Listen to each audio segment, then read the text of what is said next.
Chapter 2. The Constitution, Old and New.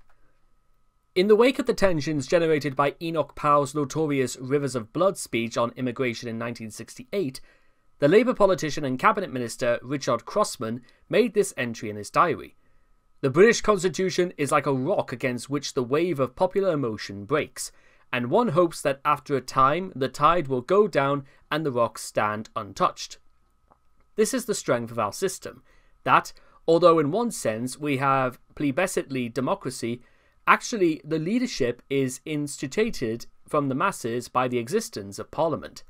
Parliament in the buffer, which enables our leadership to avoid saying yes or no to the electorate in the hope that, given time, the situation can be eased away. 27th of April 1968. 50 years on, things feel very different. The constitutional rock has been pounded from all sides and is soon near to breaking point. But that is to run ahead. The first task is to establish what this British Constitution is. The British do not know very much about constitutions, at least in the sense that they are known about elsewhere. They are not even familiar with the basic language of constitutional debate and seem resolutely indifferent to constitutional issues. They enjoy the kind of constitutional literature that comes from a particular political history. This is not because they have no constitution, as has often been alleged, but because they have had a very peculiar kind of constitution. Above all else, it has been a political rather than legal constitution, shaped and reshaped by changing political circumstances and so forever on the move. This makes it peculiarly difficult to pin down. Some regard this as a grave disability, others as a rich blessing. Constitutions are rules of the political game, or at least the most important ones. They tell you how the game should be played. Usually there is a book of rules, as in other games, so that it is easy to check whether the game is being played properly. This also provides something to wave in the face of cheats. Yet it may impose a straitjacket too, preventing the game's natural evolution and development in response to new players and changed circumstances. Further, even when there is a book of rules, it may not accurately describe how the game is actually played. Britain is rare among democratic states. Only Israel and New Zealand belong to the same category, in not having a confined book of constitutional rules. There are lots of rules that are written down, though from ancient statutes such as the Bill of Rights of 1689 and the Act of Settlement in 1701, to very recent legislation on human rights, devolution, freedom of information, party funding, and mixed-term parliaments. If all this constitutional legislation were brought together, it would make a vast and impressive volume. Indeed, following the 2010 general election, some of it was brought together by the Cabinet Secretary in the Cabinet Manual, described as a guide to laws, conventions, and rules on the operation of government. This is why it has always been misleading to describe Britain as having an unwritten constitution, or no proper constitution at all. Rather, it has a constitution that is not confined or enacted into a single book of rules. It is a great accumulated jumble of statutes, common law provisions and predecements, convictions and guidebooks. As such, it is an awesome mess, horrifying to constitutional pursuits, but an authentic expression of a particular history. It is a political constitution, but also a historic one. The constitutional shed is crammed full of all the objects collected over a long political lifetime.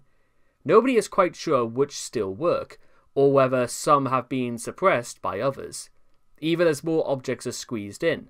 From time to time, someone, a Beghardt or a Dicey, tries to describe the contents in a coherent and intelligible way.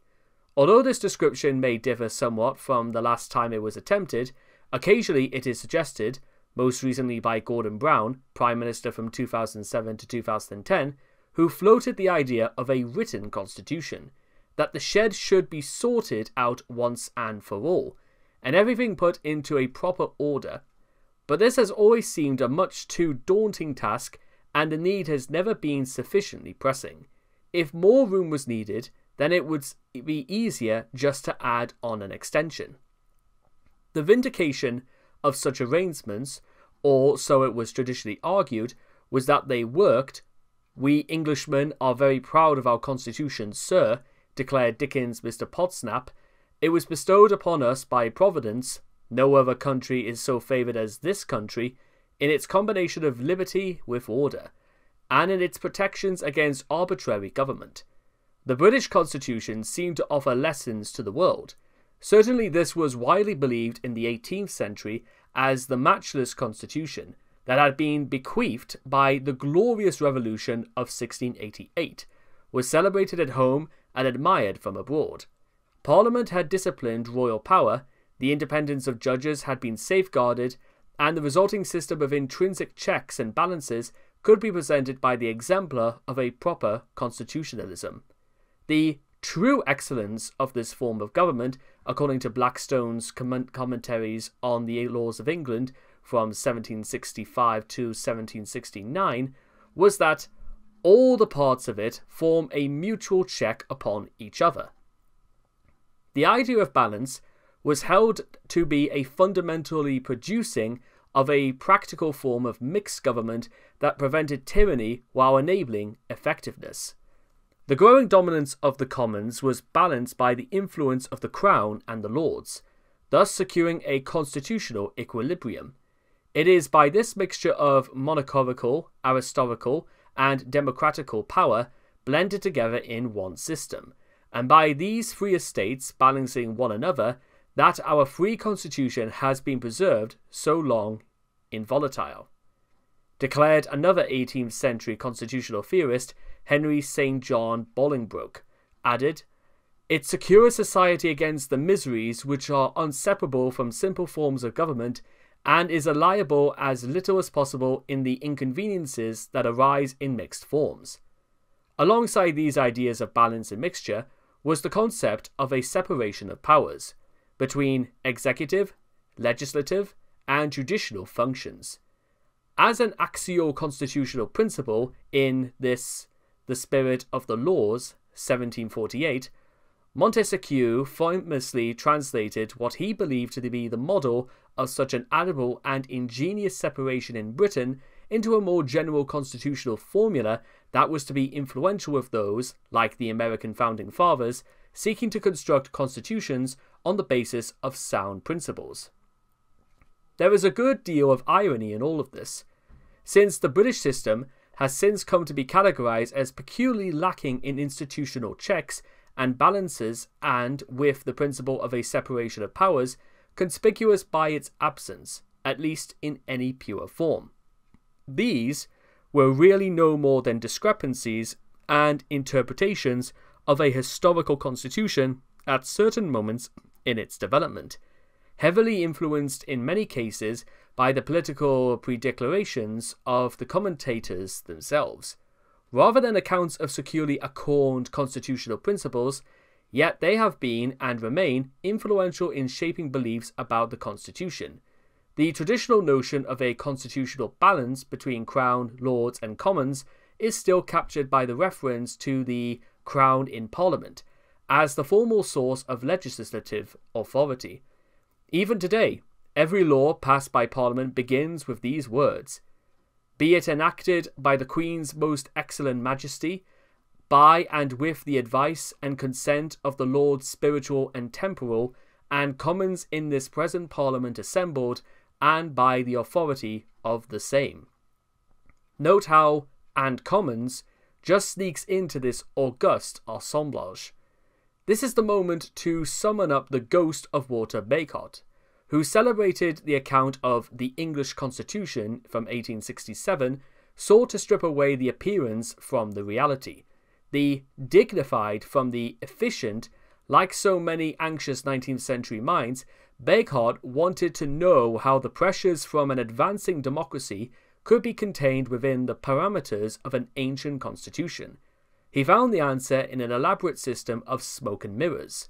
The dignified constitution, in which the monarchy played a crucial role, would continue to provide a focus for the vacant many, while the efficient constitution passed into the hands of a middle-class House of Commons and the Cabinet, a combining committee, a hyphen which joins, a buckle which fastens the legislative part of the state to the executive part of the state. Now, provided the mechanism to keep the governing show on the road, it was a striking portrait, with the efficient secret of the Constitution no longer located in the separation of powers, but in their fusion. The nature of the governing mixture had changed. Yet there remained a real conundrum once traditional accounts of a balanced constitution were abandoned, as they had to be once the dominance of the commons was underwritten by an advancing democracy. The conundrum turned on the principle of parliamentary sovereignty, long enshrined as the organising principle of legislative authority in Britain, and how it could be reconciled with an old system of checks and balances once power was fused, and a parliamentary majority could deploy it to secure its unhindered way. If parliamentary sovereignty meant that Parliament could do anything it liked, and if this sovereignty was now effectively exercised by the Commons alone, once the 1911 Parliament Act had put the Lords in its place, and if the Commons was now in the iron grip of the executive, courtesy of the rigid party system, where did this leave the Constitution? Where were the checks and balances? Where was the protection against arbitrary government? Where were the limits of the state? Such questions have become central to modern constitutional and political argument in Britain. But there have already been surfacing at the end of the 19th century when A.V. Dicey's classic interpretation of the Constitution appeared, Introduction to the Study of the Law of the Constitution, 1885. This is relevant here since its purpose was to navigate an old constitution into a new democratic legitimacy. If the sovereignty of Parliament, the right to make or unmake any law whatever, was the one fundamental law of the British Constitution, how was this to be reconciled with the fundamental democratic principle of the sovereign people? What was there to prevent a sovereign Parliament exercising arbitrary power over a sovereign people? These were Dicey's questions, just as they remain ours. His answer rejected any resort to the formal rigidities of constitutions elsewhere, which were inferior in every respect to the most flexible polity in existence, anchored in the rule of law and conventional understandings. The reason why the legal sovereignty of Parliament could not in practice lead to arbitrary government, despite the theoretical possibility, was that it was now firmly rooted in the political sovereignty of the electorate. A parliamentary majority would only do what a majority of the people wanted. Legal sovereignty and political sovereignty went hand in hand, such that our modern code of constitutional morality secures, though in a roundabout way, what is called abroad the sovereignty of the people. The circle was squared, and the Constitution had been safely navigated, without the need for radical overhaul into new democratic waters. But had it really? Even Dicey came to doubt it.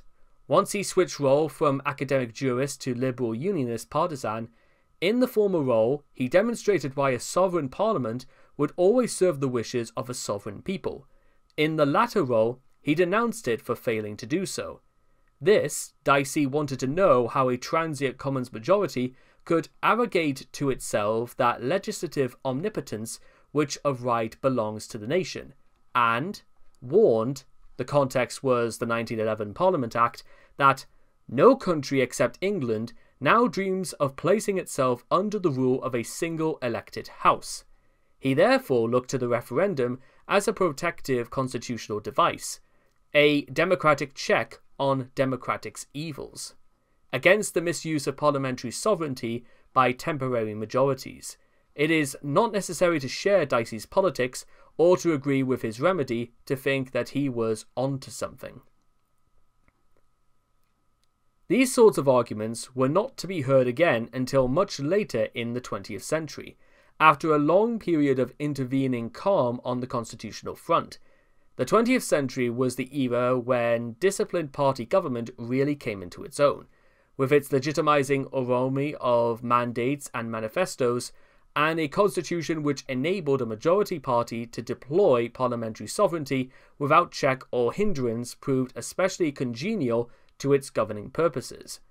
The idea that the legal sovereignty of Parliament merely reflected the political sovereignty of the people, and that this was the end of the argument as far as democracy was concerned, was a brutally simple and compelling constitutional perspective. It really required no further discussion, and for a long period received none. What it produced and justified was a constitutional in which the power was highly concentrated, where the prerogators of the crown had become the powers of the executive, and where formal constraints on that power were notable by their absence. Behind the constitutional doctrine of parliamentary sovereignty was the political reality of executive sovereignty. In international terms, Britain was out on a limb.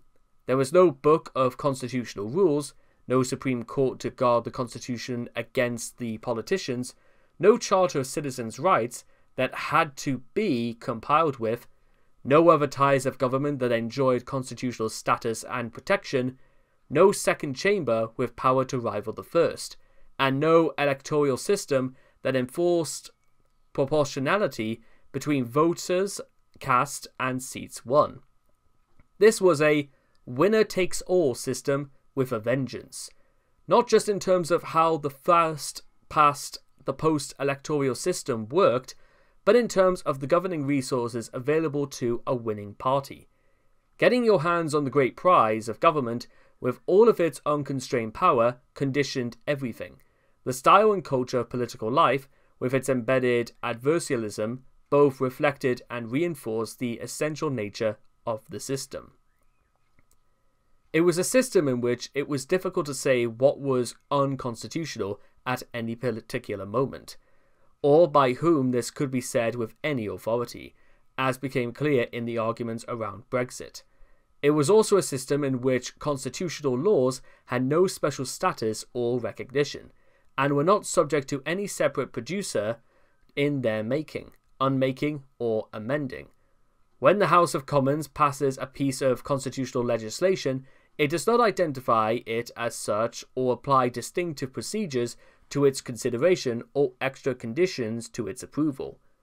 Constitutional laws are simply ordinary laws with a constitutional subject matter, nor can they be entrenched in any formal way, since a sovereign parliament can make or unmake any law whatsoever, including laws about the Constitution. Such laws, for example the 2011 Fixed Term Parliaments Act, which the Johnson government elected in 2019 wants to repeal, will endure for as long as they are politically acceptable, not because they enjoy any special or protected status. This is also why, far more than the absence of a confined book of rules, Britain has something been thought not to have a constitution at all. The constitutional laws passed in the early part of the 20th century had set the framework for political life for 50 years, afterwards without any serious challenge or controversy. The ascendancy of the Commons over the Lords, and therefore of the executive over the political system, had been firmly established in the 1911 Parliament Act, with a further tightening in 1949. Universal suffrage was finally achieved in the 1918 Representation of the People Act, though all women over 21 were not included until 1928. That Britain would remain a unitary state seemed finally established when the prospect of Home Rule for Ireland, leading to a quasi-feudal Home Rule all round, ended with the 1921 Anglo-Irish Treaty. This represented a spectacular failure of constitutional politics in Britain, neither keeping Ireland in the Union nor freeing it completely from it, but it was nevertheless a settlement of a kind. These measures served to keep the constitutional off the political agenda for a large part of the 20th century. Then it began to creep back in, from a number of different directions, until by the end of the century, Britain found itself in the thick of a constitutional revolution. What had happened to bring this about? The biggest jolt to the traditional constitution was the one that was least noticed at the time. When Britain joined the Common Market, now European Union, in 1972, it may have believed that it was simply joining an economic club, but in fact it was transforming its constitution, in giving primacy to European law over domestic law in the ever-expanding areas where EU law had sway, a position confirmed in provincial legal judgments in Britain. The old doctrine of parliamentary sovereignty was effectively blown out of the water.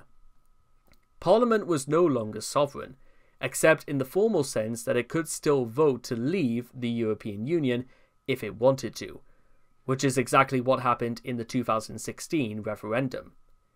There was much bewilderment and gnashing of political teeth. In Britain, as it was slowly realised what had been done, there were claims that when the British people had voted to confirm the country's membership of Europe in a referendum in 1975, they had been innocent of the constitutional enormity of their decision, and deliberately kept so in some versions. This produced much railing against rule by Brussels and ensured that the European issue rumbled away in the intersects of British politics, periodically exploding, especially in the Conservative Party. When it culminated in a new referendum and a decision to leave the EU, this unleashed a constitutional crisis that rocked the political system. Before exploring this further, though note should be taken of other developments that were unsettling a constitutional settlement that had for long remained uncontested. The sharper ideological antagonisms of the 1970s and 1980s had thrown into relief the nature of a political system which delivered such unconstrained power to parties which enjoyed diminishing levels of electoral support. When the Conservative politician Lord Hailsham, with Labour in his sights, coined the phrase elective dictatorship in the 1970s to describe the contemporary constitution, it found a wide renaissance. Many thought that the term received its practical demonstration in the Conservative governments of Mrs. Thatcher after 1979, which seemed to display a one of us governing arrogance and barely concealed contempt for the conventional rules of the game. This period served to provide a crash course of constitutional education and helped to promote new attention to issues of constitutional reform. More immediate pressures came from the growing demand in Scotland, and also less so in Wales, for serious devolution of power. The need to respond to this pressure produced an abortive Royal Commission on the Constitution in the 1970s and devolution referendums in Scotland and Wales. But 20 years later, the pressure was even more intense and could no longer be safely contained in the centre. If the Union was to be preserved, it clearly had to be reformed. Then, as ever, there was Northern Ireland, which became a constant preoccupation for British governments, if not for the British people, who adopted a despairingly blind eye to the provenance. Once the post-1921 version of self-government broke down and direct rule was reimposed in 1972, requiring endless initiatives in constitutional inequity in an effort to find a way of governing that divided community. What all this meant was that, in the final quarter of the 20th century, the Constitution was on the move again. New political pressures, including an atmosphere of sleaze and distrust, were demanding a response. A famously flexible constitution was about to be stretched to the limit, perhaps even beyond. The decisive moment came with the election of Tony Blair's Labour government in 1997, with its commitment to a range of sweeping constitutional reforms. For the first time in Britain's modern history, the process of constitutional change and adoption was not to occur merely as a response to events and pressures, but as a deliberately engineered program of constitutional revolution. As Blair himself had put it in 1996, changing the way we govern, not just changing our government, is no longer an optional extra for Britain. Times have changed. Constitutional issues are now at the heart of political debate. We gauge that constitutional conservatism is dying and that popular support for change is tangible and steadfast. The Constitution would never be the same again, nor intended to be. The sheer scale of the reform programme was extraordinary. as was the extent to which it was actually delivered and the speed with which it was done. Two measures stand out. The devolution of power to Scotland, vast, and Wales, limited, represented a fundamental break with a traditional centralised and unitary state. It created new political systems and new political cultures. Then the Human Rights Act of 1998, effectively incorporating the European Convention on Human Rights into domestic law, introduced a new traditional benchmark against which actions of public authorities and acts of Parliament have to be tested. Although it did not involve a full-blown constitutional court, nor a power for judges to strike down acts of Parliament. There is no doubt that the 1998 Human Rights Act has to be set alongside the 1972 European Communities Act in putting new constitutional framework around British politics. On all sides, the impact of change and reform was felt. Most hereditary peers were removed from the House of Lords and further reform was promised. Northern Ireland acquired an assembly that, in its composition and operation, was a triumph of constitutional ingenuity. London acquired a new local authority with a directly elected mayor. An official inquiry considered and recommended a new voting system for Westminster. Freedom of information legislation challenged a traditional secrecy.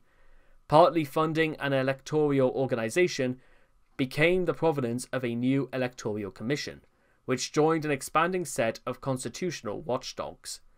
Control over interest rates, and therefore over monetary policy, was transferred from the Treasury to the Monetary Policy Committee of the Bank of England, thus creating a new and independent source of power within the government of Britain. The visible separation of power was strengthened as judges moved from the House of Lords into a new Supreme Court. New kinds of electoral systems sprouted all over the place, except at Westminster, and referendums became the established vehicles for approving constitutional change. Merely to recite such a catalogue of reform between 1997 and 2010 is enough to register its significance for British politics. It made it possible and plausible to announce, as did Anthony King in his 2001 Hallam Lectures, Does the United Kingdom Still Have a Constitution?, that the traditional British constitution is dead. If so, it was not clear what kind of new constitution had been born. Much had changed, but much had stayed the same. There had also been a constitutional revolution, but there had been no grand design behind it and no concerted attempt to make its constituent elements fit together with a coherent whole. Yet it had unleashed a constitutional dynamic that would bring enduring and unpredictable consequences for British politics. One consequence was a developing tension between politicians and judges, notably on the matter of human rights. There seemed to be a conflict between two constitutional principles, the sovereignty of Parliament and the rule of law. Who should decide, the judges or the politicians? As Tom Bingham, who had been the country's top judge, observed in his luminous The Rule of Law, our constitutional settlement has become unbalanced, and the power to restrain legislation, favoured by a clear majority in the Commons, has become much weakened. Even if, exceptionally, such legislation were to infringe the rule of law, a way had to be found to manage the potential for tension in the new relationship. Judges had become players in British politics in a way they had not formerly not been. A further consequence of constitutional change was the momentum it gave to the process of devolution. This had been designed to preserve the Union, but it now threatened to destroy it. In 2011, the Nationalists moved from minority to majority rule in Scotland, and this enabled them in 2014 to hold a referendum on Scottish independence.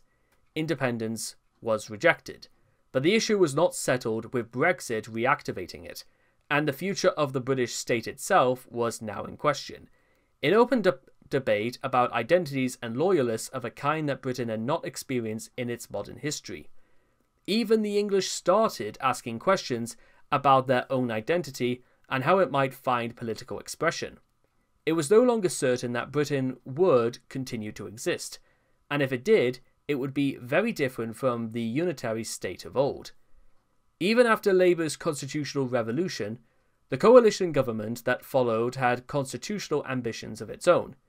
Liberal Democrat leader Nick Clegg, now Deputy Prime Minister, even promised the biggest reform of British democracy since 1832, in the event of a referendum on changing the electoral system to the alternative vote was decisively lost in 2011, and another proposal to reform the House of Lords by introducing elections was undermined by Conservative opposition and met the fate of similar proposals made under the previous Labour government. However, legislation on fixed-term parliaments was introduced, significantly restricting the power of dissolution, though not preventing Theresa May holding a surprise election in 2017, only 2 years after the previous one, nor Boris Johnson calling another election in 2019. But it was the referendum vote to leave the EU that delivered the real constitutional bombshell. If joining the EU had been a pivotal constitutional moment, then leaving provided an even more momentous one. Henceforth, laws would be made by the British Parliament and given effect in British courts. However, the referendum itself raised questions about the place of referendums in British constitutional arrangements, and whether parliamentary sovereignty had now been replaced by the popular sovereignty of direct democracy. The process of giving effect to the referendum decision plunged Britain into constitutional controversy. Former Prime Minister Gordon Brown even described it as our most serious constitutional crises since the 17th century. Footnote, Observer, 11th August 2019. End of footnote. Under Article 50 of the Treaty of the European Union, a state wishing to withdraw must do so in accordance with its own constitutional arrangements. The problem with Britain's famously flexible constitution was that there was no agreement about what these constitutional arrangements were. The government sought to produce and proceed by using the power of executive prerogative, but this was challenged in the courts and culminated in a Supreme Court judgment that declared, "We cannot accept that a major change to UK constitutional arrangements can be achieved by ministers alone. It must be effected in the only way the UK Constitution recognises, namely by parliamentary legislation." This put judges at the centre of the political stage. They were even denounced as enemies of the people by the Brexit-supporting press. Yet all they had done was to uphold the constitutional role of Parliament, and it seemed odd that those who had wanted to leave the European Union in the name of parliamentary sovereignty should have objected to this affirmation of Parliament's rights. But the withdrawal process was only the beginning. Difficult as it was, as the referendum decision had proved no guidance about the terms of a post-departure relationship with the EU, torturous negotiations ensured that Parliament's role would be crucial. When the Johnson government announced that Parliament would be suspended, prolonged in the jargon, for an extended period, no matter was again taken to the courts. In a momentous judgment in September 2019, the Supreme Court ruled that the suspension was unlawful and offended against the constitutional principles of parliamentary sovereignty and parliamentary accountability. In the words of the judges, "The courts have the responsibility of upholding the values and principles of our Constitution and making them effective.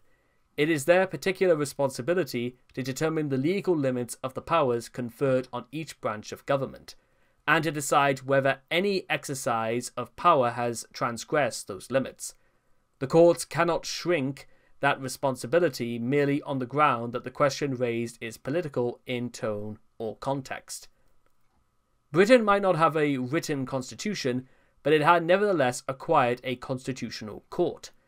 The fact that much of a constitutional practice depended upon conventions did not prevent the courts having a role if these conventions were breached. The exercise of executive prerogative power was constrained by limits of constitutional principle, which the courts had an obligation to enforce. There was a time when the courts, knowing their constitutional place, would have stressed clear of any involvement in contentious political issues. That has now changed. The fact that Britain had an uncodified constitution made it more, not less, important that the courts should be the guardians of constitutional principles. Henceforth, no account of British politics would be complete without a recognition that the judges had become major constitutional players. The referendum might have been straightforward, but it had taken the British polity into a minefield of constitutional complexity. Had it produced a constitutional crisis? This was widely asserted, and it certainly tested a constitution that depended upon conventions to make it work.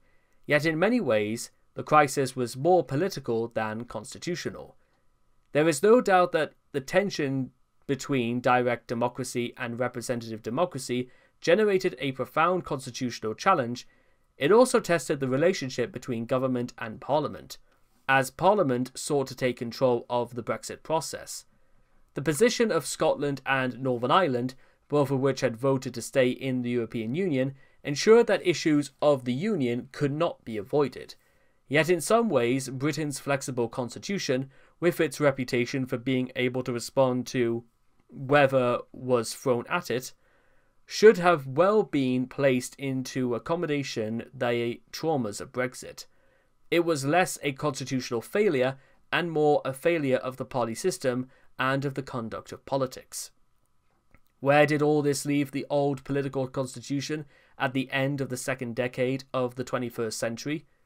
The short answer was that it was dead and buried, although it was less clear what had been replaced by.